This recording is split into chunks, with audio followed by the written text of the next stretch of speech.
Russia is exploring the possibility of a 12-hour workday as part of a larger effort to manage the economic pressures from its ongoing invasion of Ukraine. According to Ukraine's Foreign Intelligence Service, reports suggest a recent discussion between Vladimir Putin and Russia's top billionaires could signal a shift toward much harsher labor conditions, essentially pushing workers into a state of modern-day serfdom.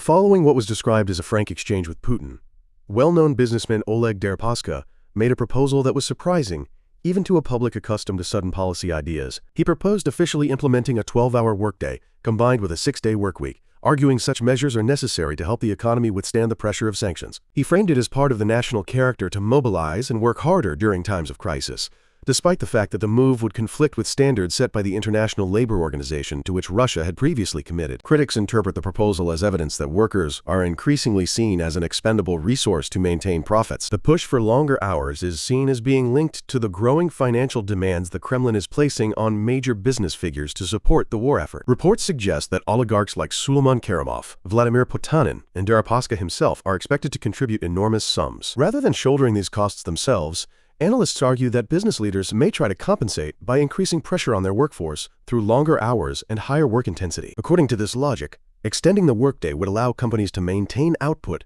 while relying on relatively cheap labor, effectively shifting the financial burden onto ordinary employees. Support for such ideas has also emerged among some reputable figures, including Gennady Onishchenko of the Russian Academy of Sciences, who suggested such a schedule is not unusual in sectors like resource extraction. Observers see this as part of a broader shift in thinking toward prioritizing the needs of the state and military over individual rights. At the same time, corruption remains a persistent problem. Reports indicate that by the end of 2025, the average bribe in Russia had increased significantly alongside a rise in corruption cases, suggesting a growing divide between the elite and ordinary citizens. While workers face calls for sacrifice, critics argue that those in power continue to benefit from entrenched systems of wealth and influence. There are also signs that emergency measures introduced during wartime may not be merely temporary. Russian Federation Council member Andrei Klishas has suggested that such restrictions could remain in place indefinitely, depending on how the government defines their relevance. Taken together, these developments are described by critics as a move toward an increasingly tight system of control,